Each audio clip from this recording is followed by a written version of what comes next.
এই শীতের মধ্যে? হ্যাঁ লিখছি। তাহলে আমরা শুরু করে দিচ্ছি কিন্তু। সবাই খাতা কলম রেডি রাখেন। আজকে 23।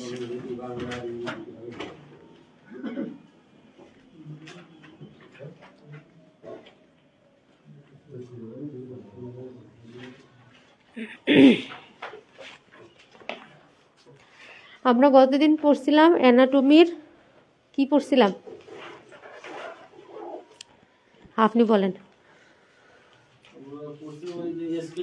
মেরুদণ্ডের হাড়গুলো মনে আছে? নাম মনে আছে? ওঠেন, আপনি ওঠেন।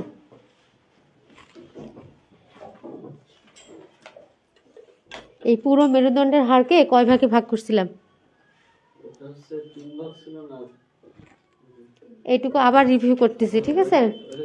এই 7টা ছিল সার্ভাইকাল, 7। তারপর শুরু হচ্ছে থোরাসিক, মানে বুকের। কয়টা? 12টা। তারপরে লাম্বার 5টা। তারপরে ছিল স্যাক্রাল, তারপরে ছিল কক্সিস। 7, 12, 5, 5, 4 কত হচ্ছে?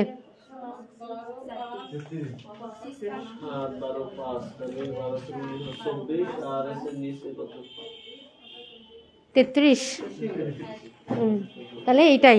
এই আপনার দেখেন 20 নম্বর কোশ্চেন সুন্দর করে আছে, ভার্টিব্রাল কলাম বা মেরুদণ্ড হাড় কতভাবে বিভক্ত। তাহলে টোটাল আমাদের মেরুদণ্ড বা ভার্টিব্রাল হচ্ছে হাড় কয়টা? 33টা।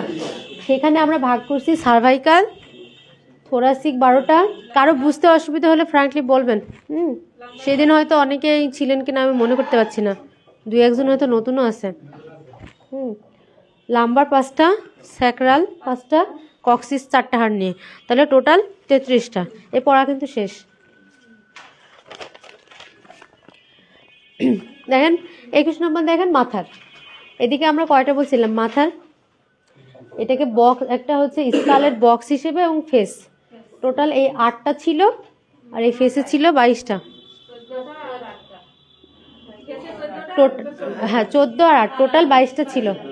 তাহলে বোনসগুলোর নাম মনে আছে? ছবিও কিন্তু দেখাইছিলাম, নাম মনে আছে?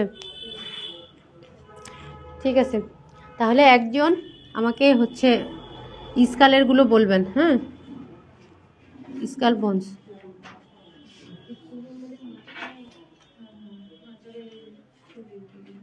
টোটাল কিন্তু 8টা, এটা ইংরেজিতে 8 কিন্তু। হ্যাঁ আচ্ছা, বাংলায় লিখলে সুবিধা নাকি?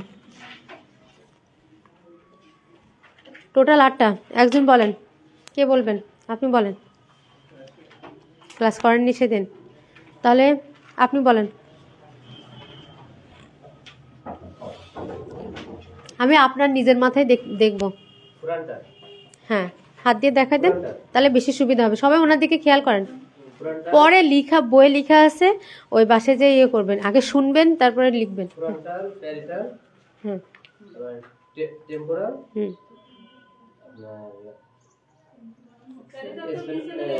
মুখস্থ করার দরকার নেই তো। সামনের অংশ ফ্রন্টাল, তারপরে এই অংশ, এই অংশ প্যারাইটাল, পেছনে অক্সিপিটাল, এই দুইটা টেম্পোরাল, আর এইখানে আছে হ্যাঁ স্ফেনয়েড। ঠিক আছে, কয়টা হলো? 2, 2, 2, 6টা। এই ফ্রন্টাল একটা, অক্সিপিটাল একটা, 8টা। মনে থাকবে? তাহলে আর কারো বুঝতে ভুল আছে? আচ্ছা, বলতে পারবেন ছবিটাই ইয়ে করছিল নাকি তোমরা? ছবিটা আছে কিনা দেখি।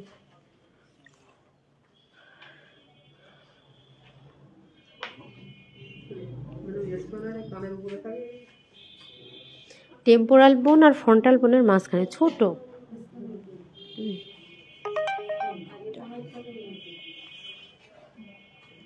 এই দেখেন,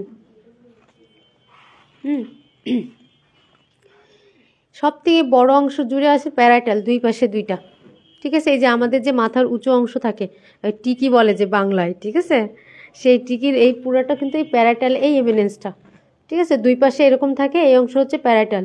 এই নিচে সামনের অরেঞ্জ বা কমলা কালার যেটা আমি দেখাবো আপনাদের, কমলা কালার যেটা সেটা হচ্ছে ফ্রন্টাল এই এরিয়া, ঠিক আছে। তারপরে এই যে কানের উপরে যেটা, হ্যাঁ এই কানের এটা হচ্ছে টেম্পোরাল, এই বেগুনি অংশ, হ্যাঁ।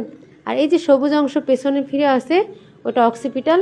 আর এই অরেঞ্জ এবং বেগুনের মাঝখানে নীল অংশ যেটা ছোট্ট সেটা হচ্ছে স্ফেনয়েড, ঠিক আছে।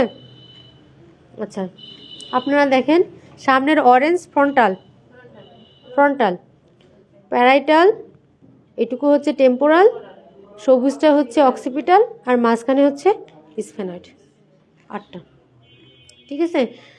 অনুরূপভাবে হচ্ছে ফেসেও আছে, ঠিক আছে। ফেসেরটা আলাদাভাবে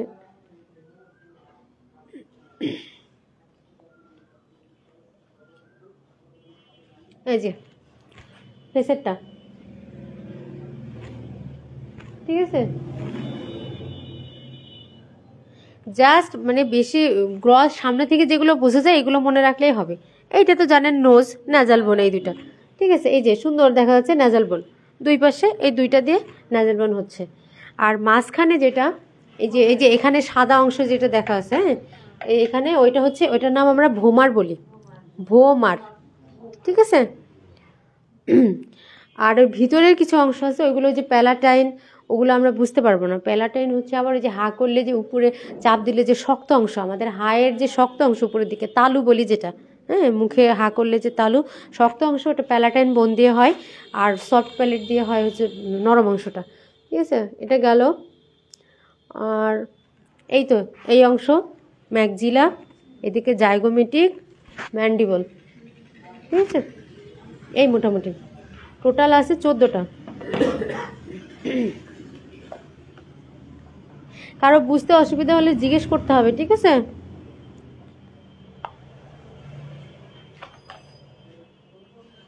আর আচ্ছা, বোনসের ফাংশন একজন বলেন, একদম স্বেচ্ছায় বলেন, মেয়েদের মধ্যে থেকে একজন বলেন। এই যে আমাদের এই শক্ত অংশ বডির, এই যে এই শক্ত অংশটার কাজ কি আপনি বলেন। সেদিন মনে হয় আপনি একটু তাড়াতাড়ি চলে গেছিলেন ক্লাসের মধ্যে, আপনি জাননি, কে জানি গেছিল, যাই হোক। হ্যাঁ আপনি বলেন তো। এই যে আমাদের এই যে হাড়, এই যে উদ্দেশ্য একটা স্কেলেটন গঠন করে রাখছে, এটার কাজ কি? শারীরিক গঠন তৈরি করা, হ্যাঁ গঠন তৈরি করা। মুখস্থ বলবেন না, জাস্ট ভেবে ভেবে বলবেন, মুখস্থ জিনিস মনে থাকে না। হ্যাঁ, মাথার মধ্যে যেটা থাকবে, বুদ্ধিতে যেটা মানে ভেবে বলবেন। এদিকে তাকায় বলেন। তাহলে এরপর যদি আমি কাদার মতো কিছু একটা প্রলেপ দিই, কাদা বলতে পুতুলের ক্ষেত্রে বা পূজার ক্ষেত্রে হচ্ছে কাদা, আর মানুষের ক্ষেত্রে হচ্ছে মাংস, মাসল, ঠিক আছে। তাহলে কি হচ্ছে, শারীরিক একটা তাহলে গঠন তৈরি হলো। আর কি কাজ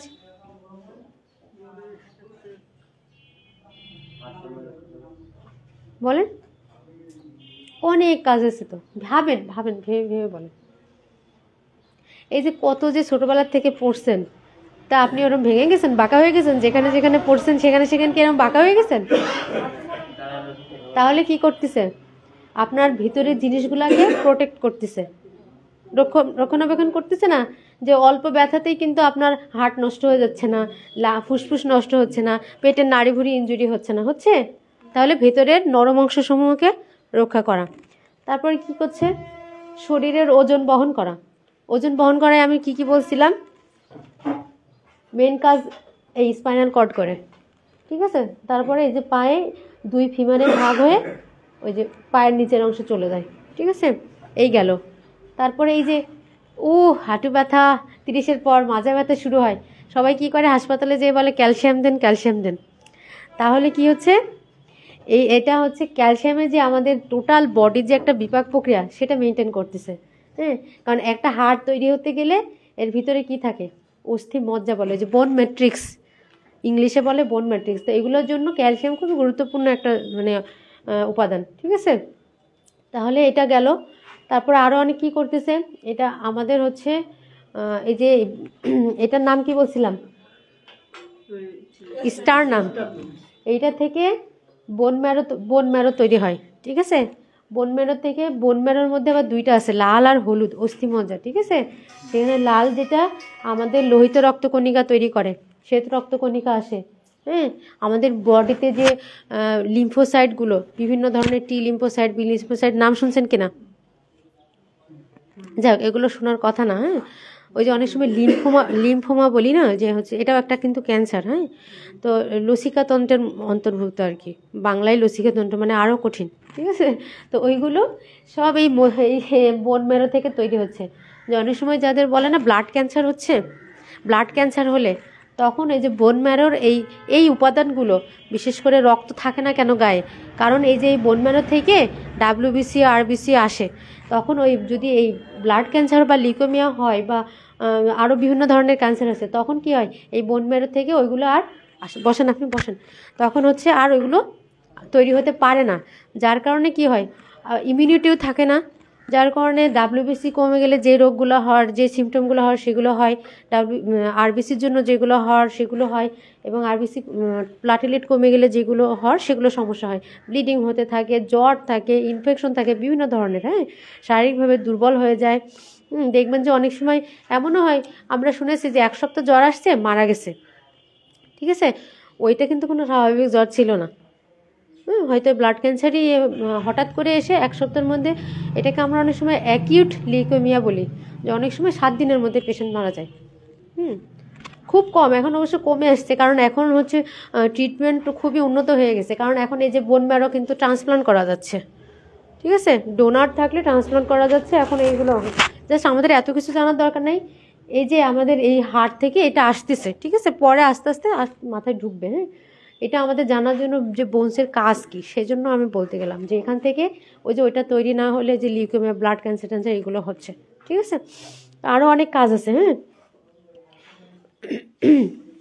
এই যে এই অংশটাই দেখবেন যে বিভিন্ন ধরনের মানুষ আছে।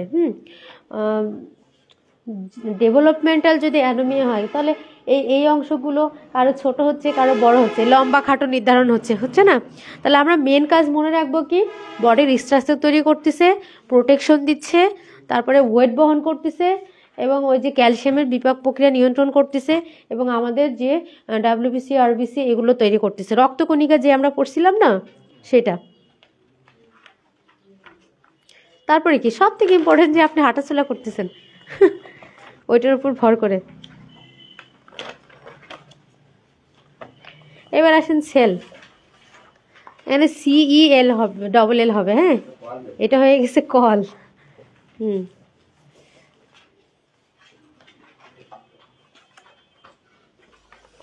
এগুলো বেশ কঠিন জিনিস, তো আপনাদের মাথায় ঢুকবে কিনা সেটা আমি চিন্তা করছি। সহজ জিনিস পড়াবো না কঠিন পড়াবো, তাই বলেন?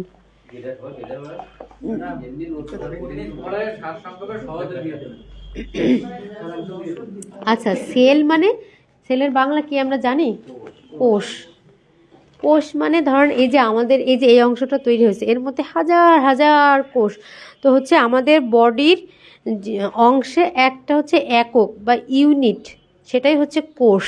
ঠিক আছে, যেখানে আমাদের মানে যার জন্য আমাদের আমরা বডির কয়টা পার্ট বলছিলাম, একটা শক্ত অংশ আর আরেকটা কি অ্যানাটমিক্যাল যেটা বেশি হচ্ছে, আর ফিজিওলজিক্যাল ফাংশনাল একটা বলছিলাম, ফিজিওলজি যেটা বলছিলাম, যে ফিজিওলজির কাজটা হচ্ছে কাজ, ফাংশন, আর স্ট্রাকচার বা একটা মানুষ যা আপনাকে দেখে বোঝা যাচ্ছে, এটা আমার অ্যানাটমির অংশ।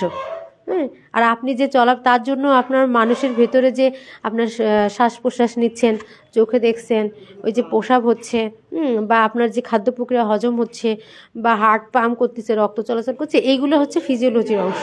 ঠিক আছে, এই যে কাজগুলো ফিজিওলজির অংশ। সেই ক্ষেত্রে দেখা যাচ্ছে কি আমাদের অ্যানাটমির পাশাপাশি এই যে এই সেল যে কোষ, এইগুলো প্রতিদিন মানে কাজ করতেই আছে দিয়ে আপনাকে জীবন্ত রাখছে। ঠিক আছে, তো সেই ক্ষেত্রে এটা আমাদের বডির হচ্ছে একটা ইউনিট হচ্ছে কোষ। এখন এই কোষ মানে আপনার হাজার হাজার কোষ মিলে, কোটি কোটি কোষ মিলে আপনি একটা মানুষ। হ্যাঁ, এখন এমনও আছে যে কোনো প্রাণী আছে যেগুলো একটা মাত্র কোষ দিয়ে গঠিত। এরকম একটা নাম বলতে পারবেন কেউ? বইয়ে পড়ছেন, হ্যাঁ মনে হয় অ্যামিবা। আর একটা আছে যে মনোসিস্টোসিল নাম বলছেন, ওগুলো না জানলেও হবে। ঠিক আছে, মেইনলি আমরা হচ্ছে বহুকোষী প্রাণী মানুষ।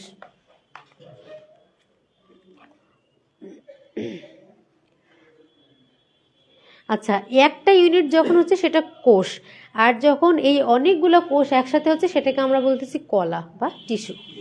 ঠিক আছে, এই হচ্ছে কথা। এখন এই সেল যখন এই কোষ থাকে বা একটা সেল তৈরি হয়, সেলের আবার কয়েকটা জিনিস নিয়ে একটা সেল তৈরি হয়। সেল প্রথমে একটা যদি সেল তৈরি হয়, পেন গেল কোথায়, সেল যদি তৈরি হয় তাহলে হচ্ছে সেলের একটা এরকম মেমব্রেন থাকে, হ্যাঁ, বিভিন্ন ধরনের ইয়ে থাকে, এইরকম একটা জিনিস নিয়ে একটা সেলের স্ট্রাকচার থাকে।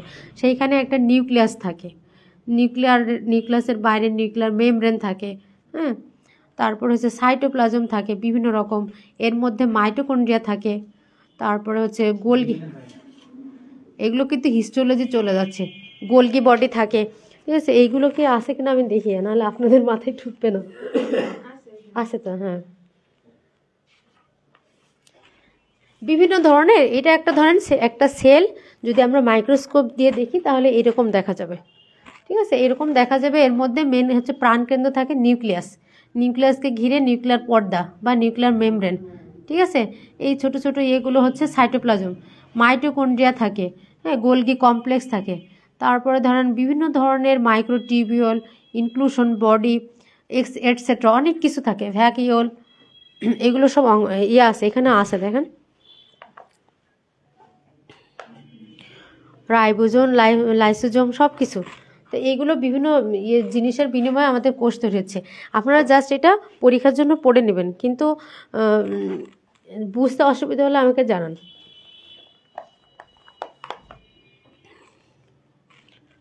তাহলে মোটামুটি একটা সেল হচ্ছে এইরকম হবে, ঠিক আছে। আর এই যে এটাকে আমরা বলছি সেল মেমব্রেন বা প্লাজমা, ওই যে এইটাই যখন হচ্ছে অন্যদের ক্ষেত্রে হবে, মানুষ বাদে যারা এক কোষীয় ওদের ক্ষেত্রে হবে এটা প্রোটোপ্লাজম বলি, ঠিক আছে, বা উদ্ভিদের ক্ষেত্রেও অনেক সময় এটা। তো তারপরে দেখা যাচ্ছে যে মেন কম্পোনেন্ট, যে একটা সেলের ভিতরে কয়েক ধরনের উপাদান নিয়ে একটা সেল তৈরি হয়। ওই সেলটাকেও জীবিত রাখতে হলে তার থাকতে হবে নিউক্লিয়াস, থাকতে হবে Golgi complex, lysosome, ribosome, centriole, এই ধরনের বিভিন্ন জিনিসপত্রগুলো থাকে, ঠিক আছে। আচ্ছা, আর এইখানে দেখেন লেখা আছে ইনক্লুশন বডি। তো ইনক্লুশনগুলো হচ্ছে একটা নির্জীব বস্তু, যেগুলোর ধরনের বিভিন্ন ধরনের পদার্থ থাকে, হ্যাঁ, যেমন ধরেন এই যে সঞ্চিত গ্লাইকোজেন থাকে, লিপিড থাকে, বজ্র পদার্থ বলতেছে। আর আপনার নিউক্লিয়াসের অংশটা ইম্পর্টেন্ট, হ্যাঁ, ওইটা ইয়ে করেন, নিউক্লিয়াসের যে অংশগুলো দেখেন, নিউক্লিয়াসের পর্দা আমি যেটা বললাম, এই যে এইটা একটা নিউক্লিয়াস পুরা, এটাকে ঘিরে থাকতেছে নিউক্লিয়ার, যেটাকে বলছি নিউক্লিয়ার পর্দা। আর এর ভিতরে যেগুলো ছোট ছোট ছোট এরকম থাকবে সেটা হচ্ছে নিউক্লিওজোম, হ্যাঁ। আর এই যে মোটা অংশটা এইটুকে বলতেছি নিউক্লিওলাস, ঠিক আছে। আর এই যে এইরকম কিছু সুতার মতো ছোট ছোট ক্রিমির মতো থাকবে, যেটাকে আমরা ক্রোমোজোম বলি, ঠিক আছে। আর এই একটা সেলের ক্রোমোজোম কিন্তু অনেক বেশি গুরুত্বপূর্ণ, কারণ একটা ক্রোমোজোমই জিন নির্ধারণ করে, সেখান থেকেই কিন্তু আমাদের সৃষ্টি, ঠিক আছে। এখন আসেন নিউক্লিয়াসের কাজ।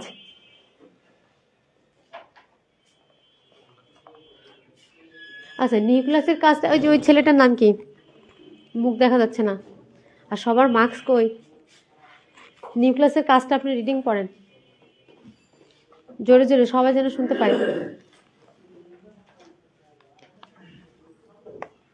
সেলের মধ্যে যত কাজ সম্পাদিত হয় নিউক্লিয়াস সমস্ত কাজের নিয়ন্ত্রণ করে, তাই নিউক্লিয়াসকে কোষের প্রাণকেন্দ্র বলা হয়। কি বলা হচ্ছে এটা ইম্পর্টেন্ট, নিউক্লিয়াস হচ্ছে কোষের প্রাণকেন্দ্র। এই নিউক্লিয়াস ছাড়া কোষের কোনো মূল্যই নেই, মানে কোষ কোনো কাজ, সেল কোনো কাজই করতে পারবে না, ঠিক আছে।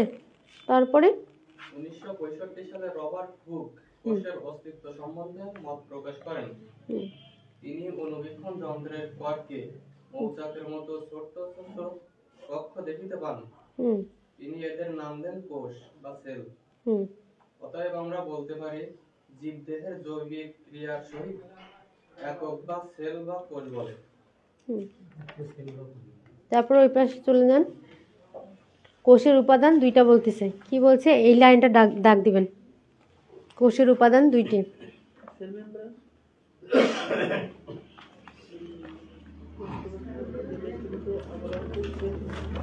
আর এই পাশে চলে যান প্রোটোপ্লাজম, আরেকটা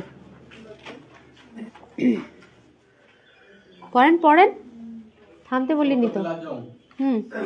প্রাণপক্ষ কোষ আবরণ দিয়ে আবৃত সকল সজীব বস্তুকে একত্রিতভাবে প্রোটোপ্লাজম বা প্রাণপক্ষ বলা হয়। আচ্ছা, এই প্রোটোপ্লাজম জিনিসটাই টোটাল হচ্ছে দুইটা জিনিসটা মানে ভাগ করছে গ্রসলি ভিতরের জিনিসগুলোকে, ঠিক আছে। একটা হচ্ছে এই যে নিউক্লিয়াস, আর এটা হচ্ছে সাইটোপ্লাজম, এই যে বাইরের যেগুলো। এই নিউক্লিয়াস বাদে বাকি যা আছে সমস্ত কিছু সাইটোপ্লাজমের মধ্যে থাকবে, মনে থাকবে। এই নিউক্লিয়াস বাদে, নিউক্লিয়াস আবার কিন্তু কয়েকটা জিনিস দেয়, একটা নিউক্লিয়ার মেমব্রেন থাকে, নিউক্লিওলাস থাকে, নিউক্লিওজোম থাকে, আর ক্রোমোজোম থাকে। এই চারটা জিনিস বাদে এই পুরো অংশটা কোষের সাইটোপ্লাজম, মানে এই পুরো কোষটা তাহলে দুই ভাগে বিভক্ত, এক নিউক্লিয়াস আর একটা সাইটোপ্লাজম, ঠিক আছে। তা এই যে আমি যে বললাম যে মাইটোকন্ড্রিয়া থাকে, রাইবোজোম থাকে, গোলগি বডি থাকে, ঠিক আছে, আরও ইনক্লুশন বডি থাকে, ভ্যাকিউল থাকে অনেকগুলো, হ্যাঁ। এইগুলো সব কিসের মধ্যে থাকছে তাহলে? নিউক্লিয়াস বাদ দিলে সাইটোপ্লাজমের মধ্যে থাকছে, ঠিক আছে। বসেন, থ্যাংক ইউ। এখন এছাড়াও কোষের মধ্যে আরও কী কী জিনিস থাকে? কার্বোহাইড্রেট অংশ থাকে, কিছু প্রোটিন থাকে, লিপিড থাকে, হ্যাঁ, বিভিন্ন ধরনের ওয়াটার অংশ থাকতে পারে, লবণ জাতীয় জিনিস থাকতে পারে, যার কারণে একটা কোষ সতেজ থাকতেছে। মানে আমরা মানুষ বাঁচতে হলেও তো আমাদের সব কিছুই লাগে, তাই না? কার্বোহাইড্রেট, প্রোটিন, ফ্যাট, তারপরে খনিজ লবণ, মিনারেলস সবই লাগছে না? ওয়াটার লাগছে, লবণ লাগছে, সব কিছু লাগছে। তো সেরকম একটা কোষের হচ্ছে ছোট্ট অংশ, ওর মধ্যেও সব থাকে, এবং আমরা তো অনেকগুলো কোষের সমষ্টি একটা মানুষ। কঠিন লাগছে মনে হয় না? কঠিন লাগছে? তারপরে তো আমি গ্রস বলতেছি।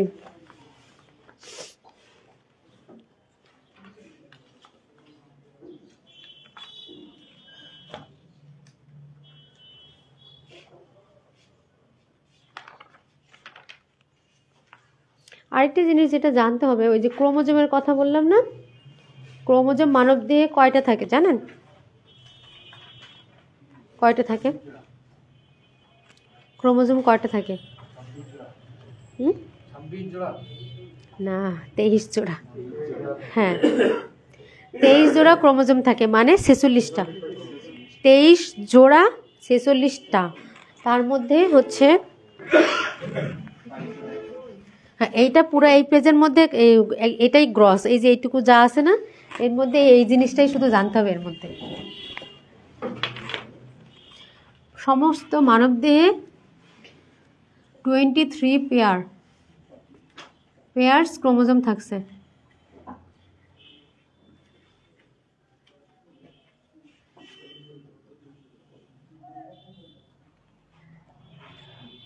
তার মধ্যে 22 পেয়ার্স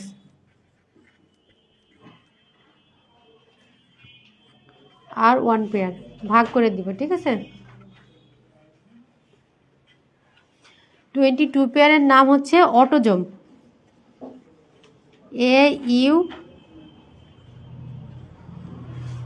অটোজোম। আর এটা হচ্ছে 1 পেয়ার হচ্ছে সেক্স ক্রোমোজোম।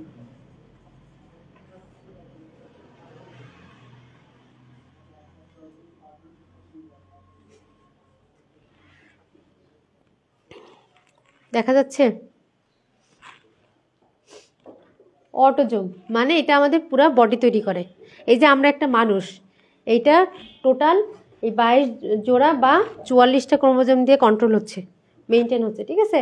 আর এক জোড়া আপনি মেয়ে না ছেলে এইটা ডিটেক্ট করতেছে, সেজন্য এটা হচ্ছে সেক্স ক্রোমোজোম, 1 পেয়ার।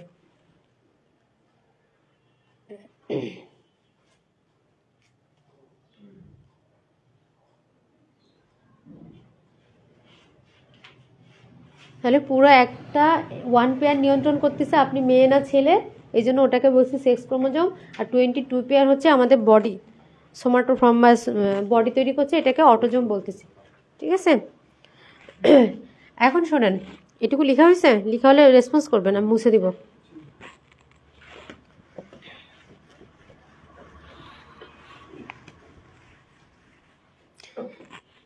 এটাকে আমরা প্রকাশ করি এইভাবে, 46XX। এটা হচ্ছে মেয়েদের ক্ষেত্রে, হ্যাঁ, ফিমেল। আর 46XY এটা হচ্ছে মেল। এইভাবে প্রকাশ করি।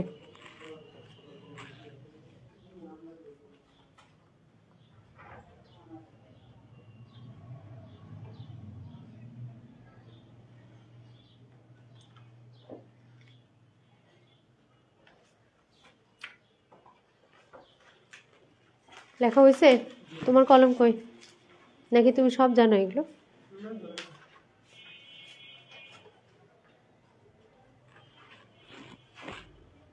আচ্ছা, তাহলে বোঝা গেছে। আচ্ছা, এখন মেয়েদের হচ্ছে এক্স এক্স, আমরা যে লিখলাম 1 পেয়ার সেক্স ক্রোমোজোম, মেল না ফিমেল নির্ধারণ করে, ওই 1 পেয়ার হচ্ছে এই একটা দুইটা, 1 পেয়ার মানে তো দুইটা, দুইটাতে এক জোড়া আর কি, দুইটা, তাহলে এই দুইটা থাকে, এই একটা এক্স, এই একটা এক্স, দুইটা হলো এক পেয়ার। ঠিক আছে, এটা হচ্ছে এক্স এক্স হচ্ছে মেয়ে, আর এক্স ওয়াই এটা মনে হয় আমরা সবাই জানি কম বেশি, তাই না? এখন আসেন, অনেক সময় যে দেখা যাচ্ছে কি অনেকের শুধু অনেক কাপল দম্পতি শুধু মেয়েই হচ্ছে, বউকে ডিভোর্স দিয়ে দিচ্ছে, যে ওর কোনো ছেলে হয় না, এটা কিন্তু একদম আমাদের ভুল ধারণা। ঠিক আছে, আমাদের কি আছে, মেয়েদের দুইটা এক্স আছে। ঠিক আছে,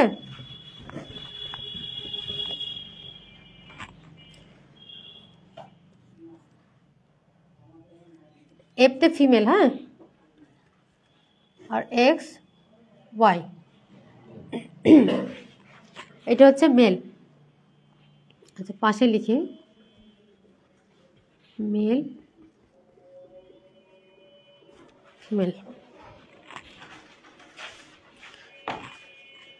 এখন দেখেন, একটা মেয়ের কি আছে, দুইটাই এক্স আছে, কি আছে, রেসপন্স করতে হবে, দুইটাই এক্স আছে, আর আপনাদের আছে এক্স একটা, ওয়াই একটা। এখন মেয়েদের তো এক্সই যাবে, আপনার এখান থেকে যা আসবে, তাহলে এই একটা এক্স গেল, এই একটা এক্স গেল, কি হলো, এক্স এক্স মানে মেয়ে হলো। আর এখান থেকে ধরুন আমাদের এক্স আসলো, এখান থেকে আসলো ওয়াই, তাহলে কি হচ্ছে, এক্স ওয়াই মানে ছেলে।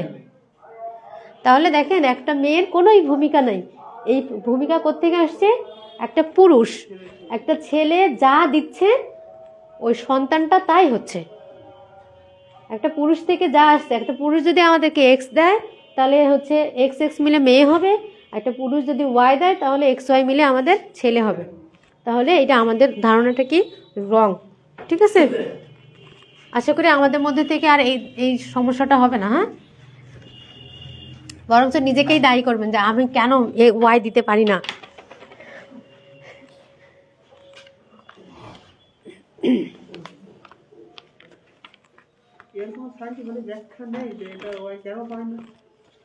না, তোমার প্রত্যেকটা ইয়েতে তোমাদের যখন ডিম্বাণু আর শুক্রাণু মিলিত হবে তখন যেটা মিলিত হবে লটারির মতো এবং আল্লাহ তাআলার পক্ষ থেকে নির্ধারিত, আর কোনো হাত নেই। না, তোমার থেকে যেটা আসবে সেটাই, তুমি যা দিচ্ছ তাই। হ্যাঁ, এইটাই কয়জন বোঝে যে আল্লাহ তাআলা যা দিচ্ছে তাই হচ্ছে, কিন্তু ওরা একতরফাভাবে মেয়েদেরকে দায়ী করে। হ্যাঁ, এটা ঠিক না। আচ্ছা, আসেন, এখন আমরা যে বললাম যে অনেকগুলো কোষের বিনিময়ে হচ্ছে আমাদের কলা, তাই না?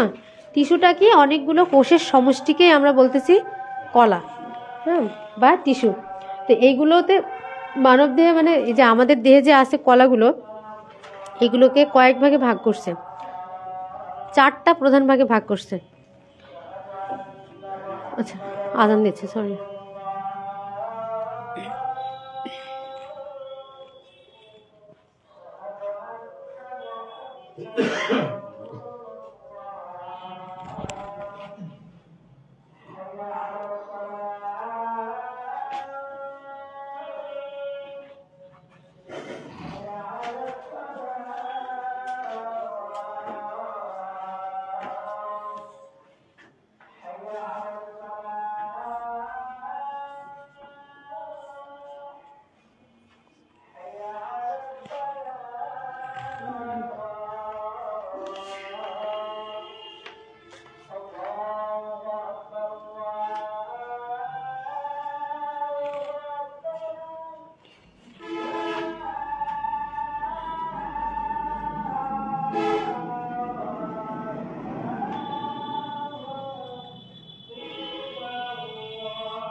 বোঝা গেছে? Epithelial tissue, muscular tissue, connective tissue, nervous tissue. এগুলো সুন্দর বাংলা করা আছে। এপিথেলিয়াল টিস্যু হচ্ছে আবরণী কলা, মানে আমাদের দেহের আবরণ মানে কি, চাদর যেটা দিয়ে ঢাকে বা পর্দা, ঠিক আছে? যেমন এই যে আমাদের দেহের সব থেকে বিগেস্ট বিগেস্ট বিগেস্ট আবরণী কলা যদি বলি, স্কিন।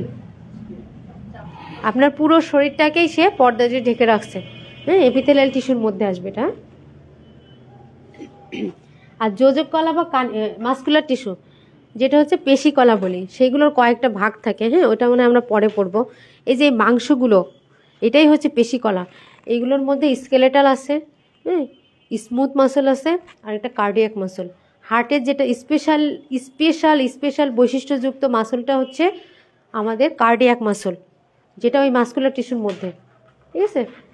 আচ্ছা, আগে এই চারটা জেনে নেন, পরে ডিটেলস বলতেছি। আইটা আছে, তাহলে মাসকুলার টিস্যু গেল। এবার হচ্ছে কানেকটিভ টিস্যু বা যোজক কলা। কানেকটিভ টিস্যুর মধ্যে আপনার এই বোনস চলে আসবে, এই বোনস, কার্টিলেজ, ঠিক আছে? এগুলো সব কানেকটিভ টিস্যুর মধ্যে যাবে। ইভেন রক্ত, রক্তও হচ্ছে যোজক কলার মধ্যে। এই যে বোন ম্যারো সব কিছু এগুলো হচ্ছে যোজক কলার মধ্যে যাবে। আর আরেকটা আছে নার্ভাস টিস্যু। নার্ভাস টিস্যু হচ্ছে স্নায়ু বা নিউরন নিয়ে গঠিত। হ্যাঁ, নার্ভাস টিস্যু।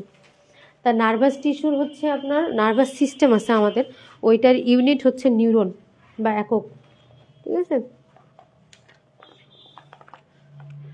এখন এগুলোর ডিটেলস আছে, এগুলো মনে হয় আপনাদের লাগবে না। হ্যাঁ, ওই জন্য বললাম অ্যানাটমি বা এটা মানে কারো কারো, যেমন আমার খুব ফেভারিট, কিন্তু অনেকের কাছে অনেক কঠিন লাগে।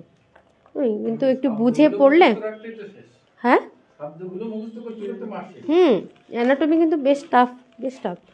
তো সেই জন্য, এবং ডিটেলস পড়লে তো আরও মাথা নষ্ট হয়ে যাবে।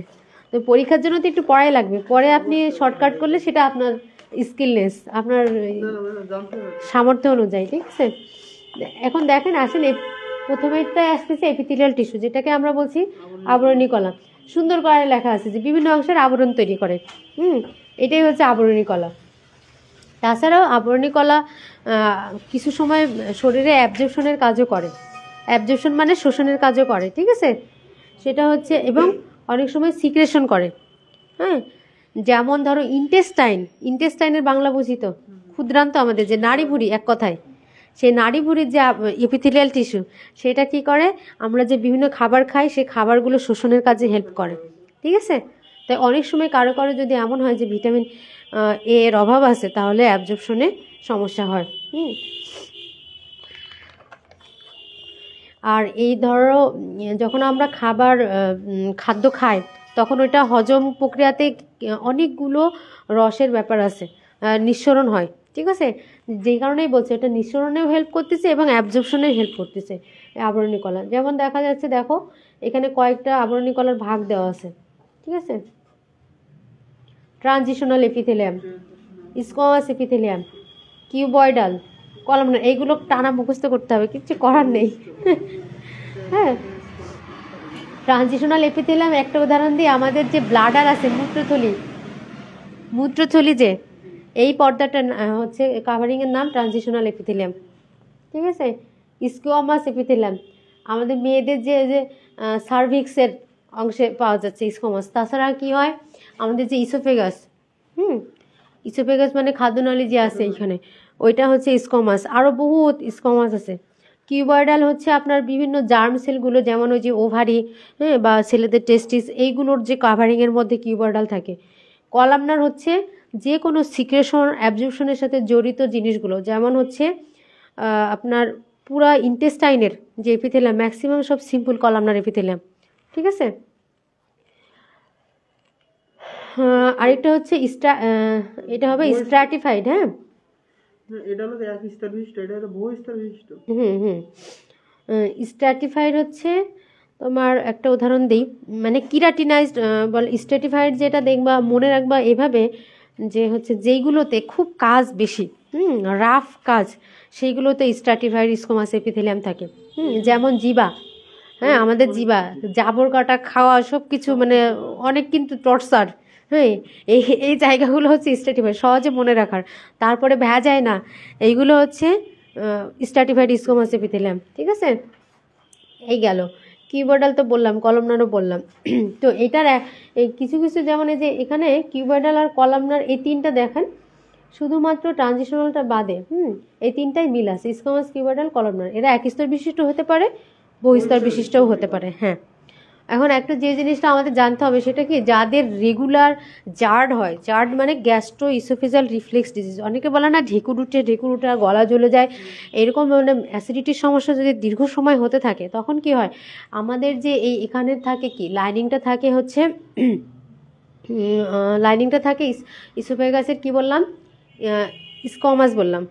ঠিক আছে, ওইটা কি হবে, যখন অনবরত এরকম ঢেকুর উঠতে উঠতে যখন স্টোমাক থেকে অ্যাসিডটা আপনার ইসোফেগাসে আসতে থাকবে দীর্ঘদিন ধরে, আস্তে আস্তে কি হবে, একসময় ওই ইসোফেগাসে যে স্কোমাস জায়গাটা ইন্টেস্টাইনের মতো করে আবরণে চেঞ্জ হয়ে যাবে। ঠিক আছে, চেঞ্জ হয়ে গেলে তখন কি হবে, যে ওর স্কোমাসের কাজ যেরকম, কিন্তু আর কলামনারের কাজ কিন্তু আলাদা। ঠিক আছে, ওর কাজ সিক্রেশন, অ্যাব্রোশন, এইগুলো। তো যখন এরকম দীর্ঘদিন অ্যাসিড এসে এসে ওকে ইরিটেট করতে করতে কি হয়, ইসোফেগাসের যে লাইনিং এপিথেলিয়াম সেটা চেঞ্জ হয়ে যখন ইন্টেস্টাইনের মতো হয়ে যাবে, তখন একটা ক্যান্সারের মতো জিনিস তৈরি হয়ে যায়, যেটাকে আমরা বলি ব্যারেট ইসোফেগাস। Barrett oesophagus. জার্ডের কারণে এটা হয় দীর্ঘদিনের জার্ড, এটাই আপনারা মনে রাখবেন বেশি। ঠিক আছে, আমরা হাইড্রোক্লোরিক অ্যাসিড আমার তো উপরে উঠে আসে, আমি যে গলা মুখ জ্বালার কথা বললাম, অ্যাসিডের জন্য উপরে উঠে আসে। না, এখানে প্রত্যেকটা জিনিসের একটা ইয়ে থাকে, স্ফিংটার থাকে। ঠিক আছে, তো ইসোফেগাসের নিচের অংশে একটা স্ফিংটার থাকে, যেটা ধরো খোলা ভালভের মতো। ঠিক আছে, স্ফিংটার থাকে, সেটা হচ্ছে খাবার যে যাবে, হ্যাঁ, আবার ধরো হচ্ছে সহজে যেন ওই স্টমাকের খাবার যেন সহজে উপরে না উঠে আসে, এজন্য বন্ধ থাকে। কিন্তু যখন তোমার অনবরত বিভিন্ন কারণে গ্যাস্ট্রিক ইরিটেশন হচ্ছে বা ঢেকুর উঠতেছে, হ্যাঁ, দীর্ঘদিন ধরে অ্যাসিডিটির প্রবলেম, এসব কারণে কী হয়, লোয়ার ইসোফেজাল স্ফিংটারগুলো ওপেন হয়ে যায় বা রিল্যাক্স হয়ে যায়, তখন তো ওইটা ওর ফাংশনটা নষ্ট হয়ে যাচ্ছে। ঠিক আছে, বা যখন বমি হয়, না হলে তো কী হতো, তুমি যা খাইতে শুইলেই উঠে চলে আসতো, স্ফিংটারের মাধ্যমে এটা মেনটেন করা আল্লাহ তাআলা। ঠিক আছে, তো দেখা যাচ্ছে অনেক সময় যে বমি টমি হয় না, তখন এই স্ফিংটার খুলে যায়, যার কারণে পেটের খাবার বাইরে চলে আসতেছে। হ্যাঁ, এই হচ্ছে গেল। আর কানেক্টিভ টিস্যু কিন্তু আমরা বলেছি, হ্যাঁ, যে এরা হচ্ছে বলছে বিভিন্ন অংশের মধ্যে অবশ্যই সংযোগ স্থাপন করে। এই যে এটার সাথে যেমন হাড়ের কথা বললাম, যোজক কলার মধ্যে কি বললাম, কানেক্টিভ টিস্যুর একটা প্রধান উদাহরণ বললাম বোনস, কার্টিলেজ আর রক্ত এইখান থেকে পুরা শরীরের সাথে ওর কানেকশন, এক হার্টের মাধ্যমে পুরা শরীর থেকে পা পর্যন্ত যাচ্ছে। ঠিক আছে, কিছু কিছু ক্লিনিক্যাল জিনিস আমার যখন মনে আসতেছে আমি বলে দিচ্ছি। সেটা হচ্ছে কি, হার্ট থেকে সব থেকে দূরের অংশ কি, পা, মানে লোয়ার লিম্ব, ওটাকে আমরা কি বলতেছি, লোয়ার লিম্ব। এই জন্য পায়ের দিকে কোনো যদি ঘা হয় বা ইনজুরি হয় বা কাটে, সারতে অনেক দেরি হয়। ঠিক আছে, এই জন্য এদিকে সেলাই আমরা অনেক পরে, কয়েকদিন 10 থেকে 12 দিন পরে কাটতে বলি। ঠিক আছে, আচ্ছা গেল। এবার মাসকুলার মেমব্রেন। মাসকুলার টিস্যুর মধ্যে যে পরে মনে হয় আছে আলাদা, আবার এই পেজটা কি উল্টাপাল্টা আছে কিনা দেখো দেখি।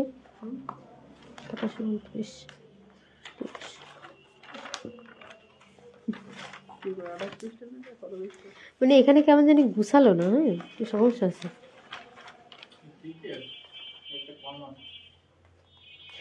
এই যে মাসকুলার মেমব্রেন বলে এখানে আবার কি শুরু হয়ে গেছে, অন্য গ্রন্থি টন্থি শুরু হয়ে গেছে। কিন্তু দেখেন পরের পৃষ্ঠায় এই বইটার সাথে কি সবার মিল আছে, এই বইটার সাথে আছে, মিল আছে। দেখেন পরে যে এই যে ক্লাসিফিকেশন অফ মাসকুলার টিস্যু লেখা, দেখছেন, আমি তো এই জন্যই বলছি।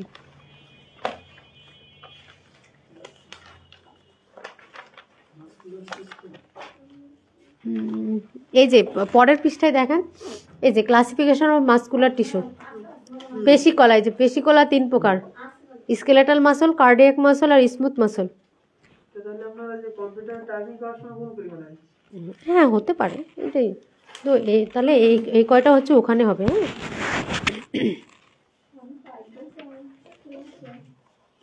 এই যে খুব সহজভাবে সুন্দর করে বলা হচ্ছে, স্কেলেটাল মাসল হচ্ছে আমার অনেক শক্ত কাজগুলো যে করতে হয়, যে হাঁটা চলার ক্ষেত্রে মুভমেন্টে যেগুলো আমাদের লাগে, যেমন বিভিন্ন হাড়ের সাথে যুক্ত টিস্যুগুলোকে বলতেছি আমরা টিস্যু, স্কেলেটাল টিস্যু। ঠিক আছে, বিভিন্ন ভিসেরা, ভিতরে ভিসেরা মানে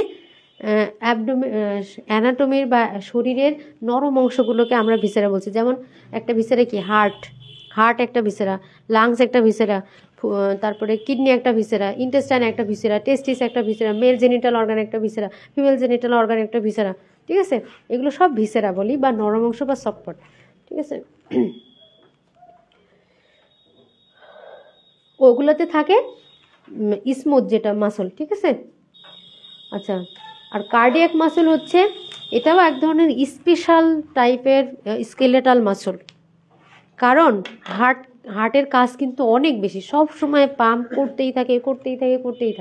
ঠিক আছে, এটার ক্রাইটেরিয়াটা একটু আলাদা। এটাও এক ধরনের স্পেশাল টাইপ অফ স্কেলেটাল মাসলটা হচ্ছে আমাদের হার্টের মাসল, কার্ডিয়াক মাসল। ঠিক আছে, তা মনে থাকবে কার্ডিয়াক, হার্টের কিন্তু আরেকটা নাম আমরা কার্ডিয়া বলি। ঠিক আছে, এই জন্য এর মাসল, হার্টের মাসলটার নাম হচ্ছে কার্ডিয়াক মাসল। আর এই যে আমরা হাতে পায়ে যা আছে এগুলো স্কেলেটাল মাসল, আর স্মুথ মাসল হচ্ছে ভিতরের বেশি। বুঝছি, নার্ভাস টিস্যু কিন্তু আমরা বলে দিছি যে এগুলো হচ্ছে একক হচ্ছে নিউরন। হ্যাঁ, এই গেল। এখন আসেন আমরা যে পড়লাম যে ব্লাড, হ্যাঁ, ব্লাড যে আমাদের শরীরে আসে, তো এই কী হচ্ছে, এই যে আস্তে আস্তে কী হচ্ছে আমাদের হার্ট থেকে যে প্রক্রিয়ার মাধ্যমে বিভিন্ন আপনার শরীরের প্রত্যেকটা জায়গায় যে পৌঁছাচ্ছে, যে একটা বিভিন্ন প্রক্রিয়ার মাধ্যমে যাচ্ছে, এবং হার্ট কিন্তু একা পাচ্ছে না, হার্টের সাথে আরও কয়েকজন মিলে কিন্তু এই জিনিসটাকে মেনটেন করতেছি। তো এই পুরো প্রক্রিয়াটার নাম আমাদের রক্ত সঞ্চালন প্রক্রিয়া। ঠিক আছে, এটার মধ্যে আমাদের হার্ট আছে, মনে রাখবেন কি, হার্টের ছবি দেখছেন কিনা, ছবি আপনারা আরো সুন্দর আঁকাতে পারবেন। ঠিক আছে, আমি অত ভালো ছবি আঁকাতে পারি না, যদিও অ্যানাটমিতে আমার হাইয়েস্ট মার্ক ছিল, তারপরেও ভালো ছবি আঁকাতে পারি না আমি।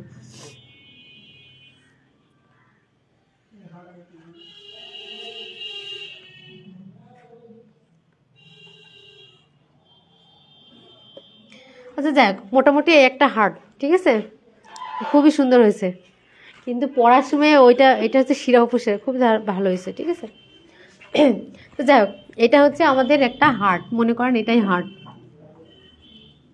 এটা আমার আঁকানোর উদ্দেশ্য একটাই, আর এর ধরনের চারপাশে হচ্ছে লাংস আছে। হ্যাঁ, লাংস হচ্ছে হার্টটাকে ঘিরে থাকে। এটা হচ্ছে আমাদের লাংস, আর এটা হার্ট, মানে জাস্ট হার্টটাকে এইভাবে করে থাকে হচ্ছে আমাদের লাংস, ঢেকে রাখে লাংস। এখন এটা আঁকানোর একটাই উদ্দেশ্য, সেটা হচ্ছে এই ধরেন আরেকটা আমরা গ্রুপ বলি। এখন হার্টের কয়টা চেম্বার আমরা জানি? চারটা জানি। চারটা কি? দুইটা ভেন্ট্রিকল আর দুইটা অ্যাট্রিয়াম। ঠিক আছে, অ্যাট্রিয়াম আর ভেন্ট্রিকল। ভেন্ট্রিকলের আছে লেফট রাইট ভেন্ট্রিকল, আর অ্যাট্রিয়ামের আছে লেফট অ্যাট্রিয়াম রাইট অ্যাট্রিয়াম। ঠিক আছে, এখন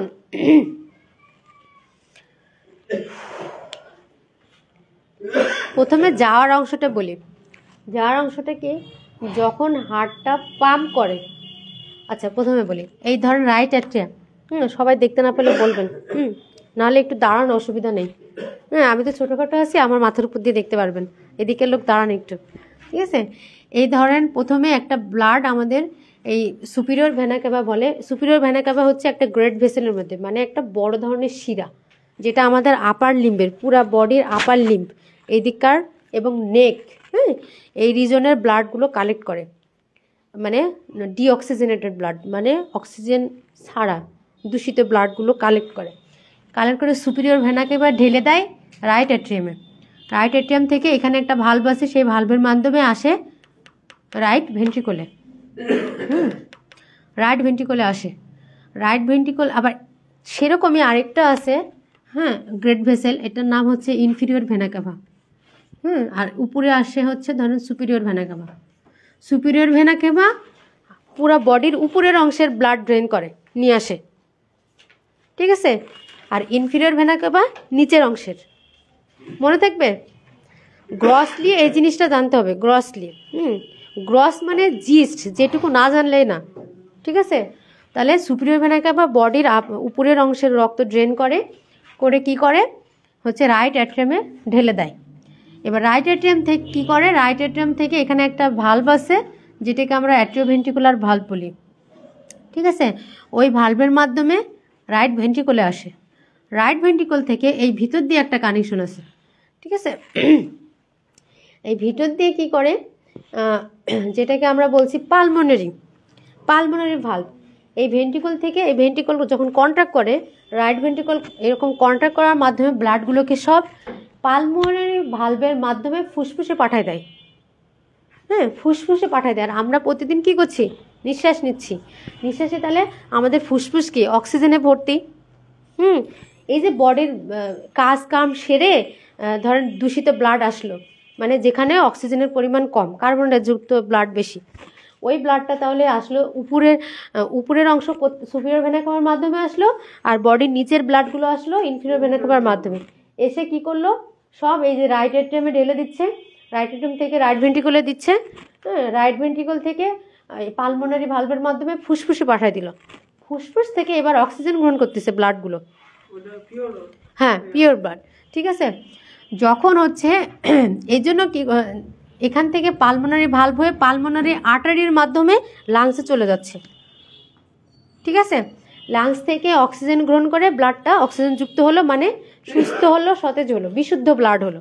হওয়ার পরে কি করলো, সেই ব্লাডটা আবার পালমোনারি ভেইনের মাধ্যমে আবার লেফট অ্যাট্রিয়ামে আসলো, পালমোনারি ভেনের মাধ্যমে। এইখানে এই জিনিসটা মনে রাখতে হবে, বডির সমস্ত শিরা, মানে ধমনী, আর্টারির বাংলা কি, ধমনী, সমস্ত ধমনী অক্সিজেনযুক্ত ব্লাড ক্যারি করে এক্সেপ্ট পালমোনারি আর্টারি। এটা লিখতে হবে।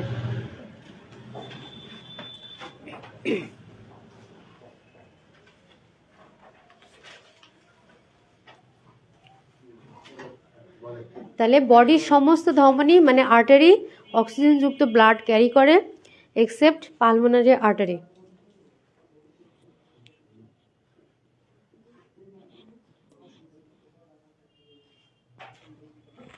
এটাকে লিখে দেওয়া লাগবে, অক্সিজেনযুক্ত ব্লাড গ্রহণ ক্যারি করে এক্সেপ্ট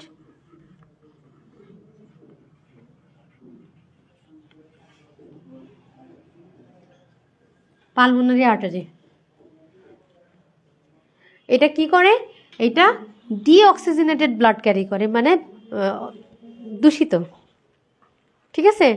আর অক্সিজেনেটেড ব্লাড ক্যারি করা মানে বিশুদ্ধ রক্ত গ্রহণ করে। ঠিক এর অপোজিট, সেটা হচ্ছে বডির সমস্ত শিরা ডিঅক্সিজেনেটেড মানে দূষিত ব্লাড বহন করে এক্সেপ্ট পালমোনারি শিরা। সেই পালমোনারি ভেন বা শিরা সেটা হচ্ছে অক্সিজেনেটেড ব্লাড গ্রহণ করে, জাস্ট উল্টা। কার্বন ডাইঅক্সাইড যুক্ত ব্লাড ক্যারি করে। আমি আবার বলবো, এটা লিখতে থাকেন। শরীরের সমস্ত ধমনী বা আর্টারি অক্সিজেন যুক্ত রক্ত বহন করে এক্সেপ্ট পালমোনারি আর্টারি। এই যে পালমোনারি আর্টারি,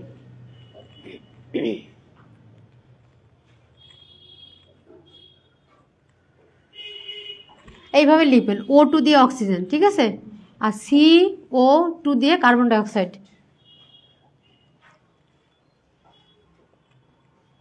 ঠিক অপোজিট কি হবে, বডির শরীরের সমস্ত শিরা বা ভেইন কার্বন ডাইঅক্সাইড যুক্ত রক্ত বহন করে এক্সেপ্ট পালমোনারি ভেইন।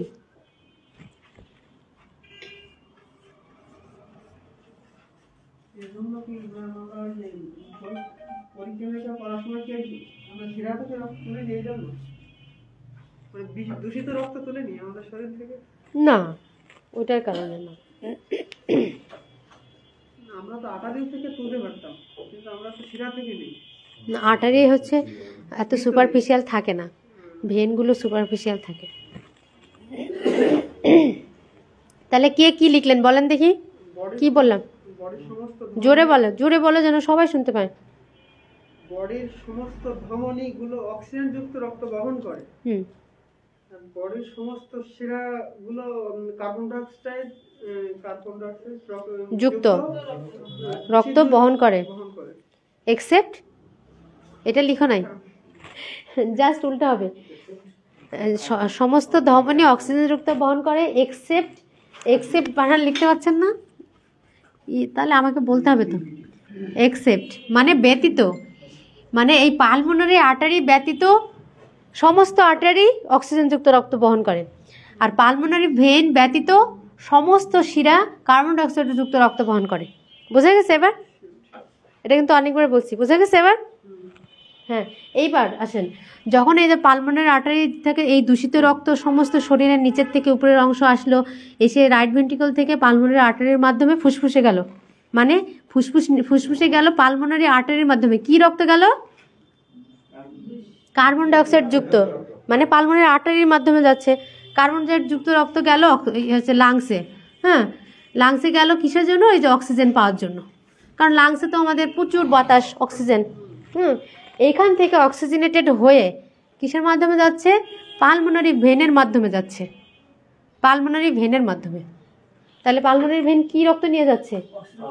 অক্সিজেন যুক্ত নিয়ে, যে হার্টের পেছনে যে অ্যাট্রিয়াম আছে, লেফট অ্যাট্রিয়াম, বাম সাইডের যে অ্যাট্রিয়াম, 4টা চেম্বারের একটা চেম্বার, হ্যাঁ, লেফট অ্যাট্রিয়ামে ঢেলে দিচ্ছে।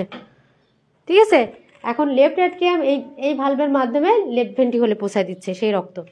তাহলে বডির হার্টের এক সাইড, ডান সাইডটা ডিঅক্সিজেনেটেড বা কার্বন ডাইঅক্সাইড যুক্ত রক্ত নিয়ে কি করতেছে? পালমোনারি আর্টারির মাধ্যমে ফুসফুসে পৌঁছায় দিচ্ছে। ফুসফুস থেকে অক্সিজেনযুক্ত রক্ত পালমোনারি ভেনের মাধ্যমে আমার লেফট সাইডে চলে আসছে। কোথায়? হার্টের লেফট সাইডে চলে আসছে। লেফট সাইডে এসে এই লেফট ভেন্ট্রিকল যখন পাম্প করতেছে, তখন এই যে আমাদের অ্যাওর্টা থাকে, হ্যাঁ, দেখেন একটা লেখা আছে মহাধমনী, মানে অ্যাওর্টা অনেক মোটা, এইরকম মোটা একটা অ্যাওর্টা, মানে আর্টারির বড় বাপ।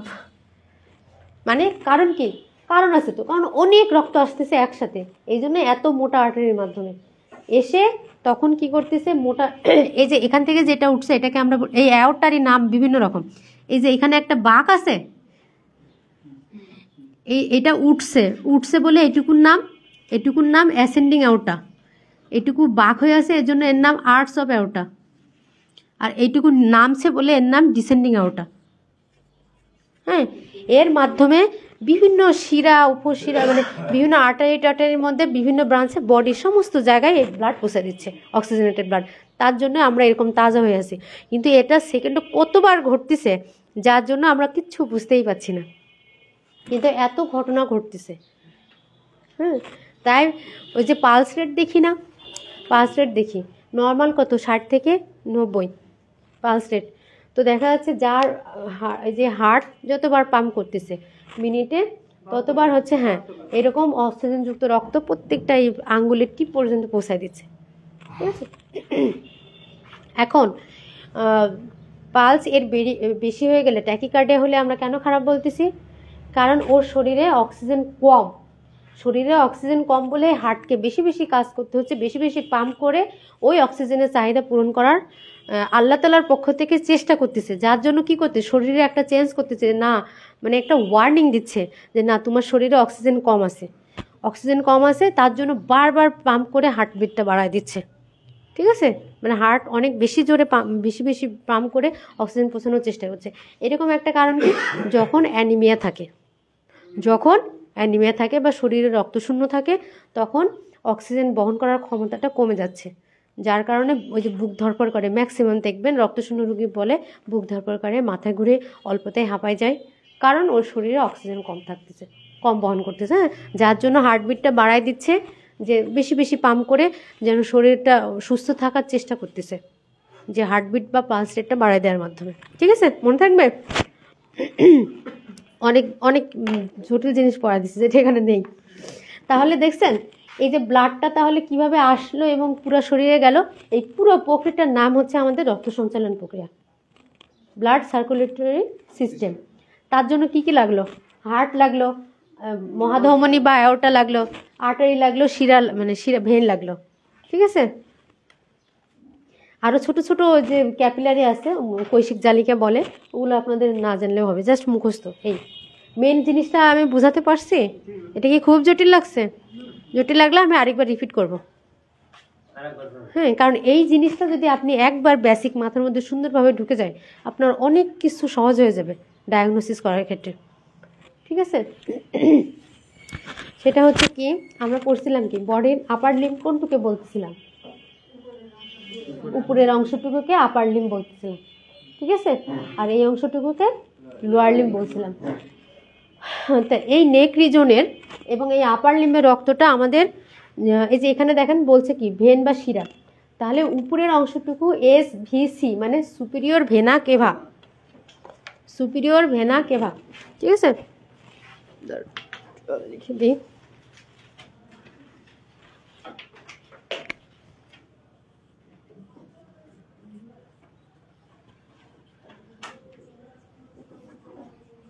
দেখেন পড়ার ভিতরে ঢুকে গেলে আর কিভাবে সময় চলে যায় তখন জানা যায় না। ক্লাস বোরিং লাগলে বলবেন, আমি চাই না বোরিং লাগুক, আমার কাছ থেকে কিছু শিখেন, এটাই আমার সার্থকতা। তাহলে সুপিরিয়র ভেনা কেভা, ঠিক আছে। অনুরূপভাবে নিচের অংশ বা লোয়ার লিম্ব থেকে ব্লাড নিয়ে আসতেছে কে? Inferior vena কেভা।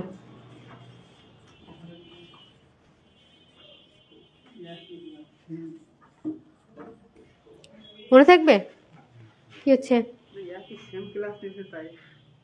এই ক্লাস নিয়ে হয়ে গেছে এর আগে? আচ্ছা, কিন্তু একটু পার্থক্য হবে, কারণ সে একটা মানুষ আলাদা, আমি একটা মানুষ আলাদা, ঠিক আছে।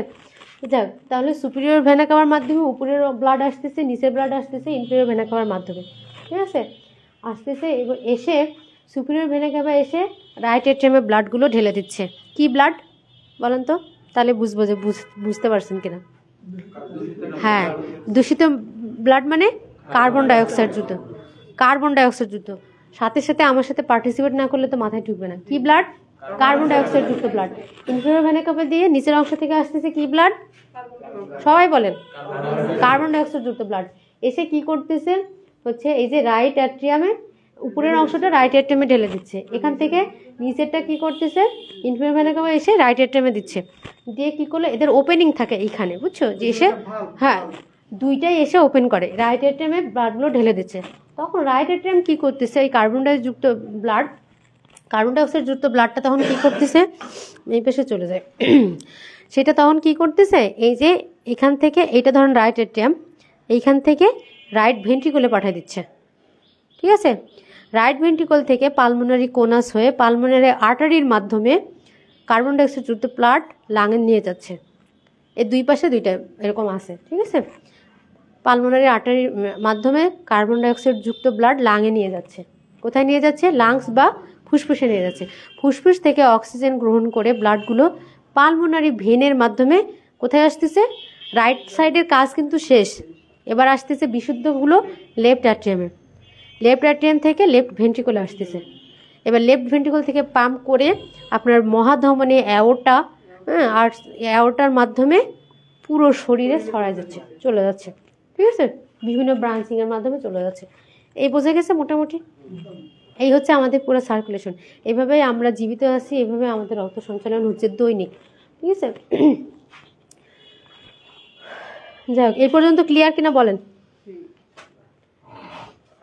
খুব বেশি কঠিন হয়ে গেছে না? তাহলে এবার পড়া শেষ তো প্রায়। এইটা জানা থাকলে অনেক কিছুই জানা হয়ে যাবে। হ্যাঁ, প্রশ্ন করো।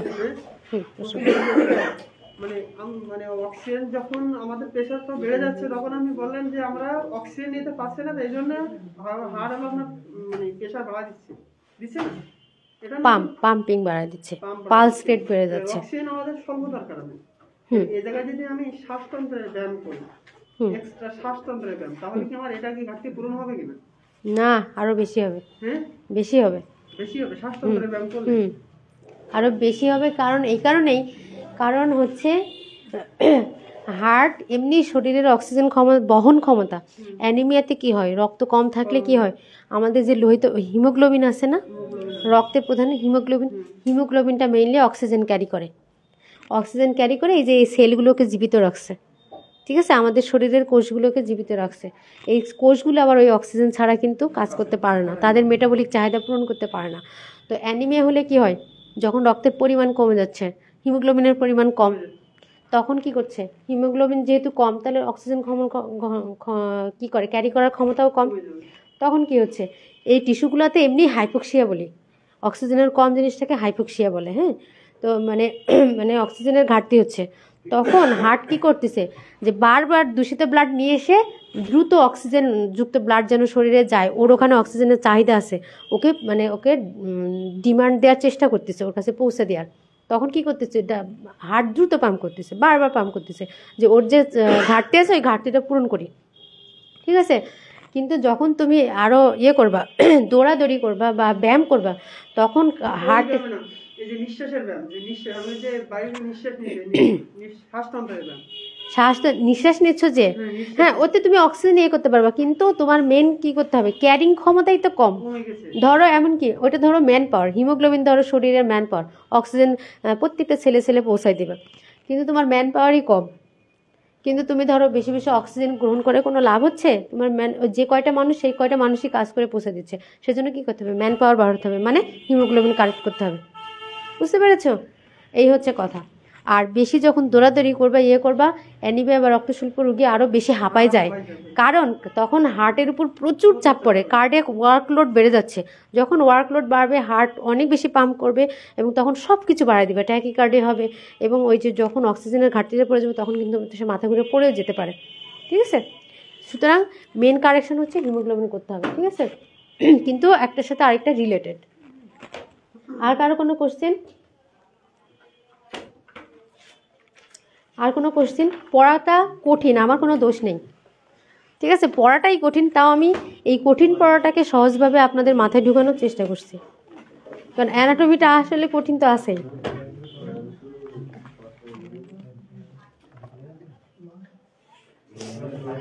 হাসাহাসি না করে কিছু জিজ্ঞেস করার এখনো থাকলে জিজ্ঞেস করুন। হ্যাঁ, স্টপ করে দাও।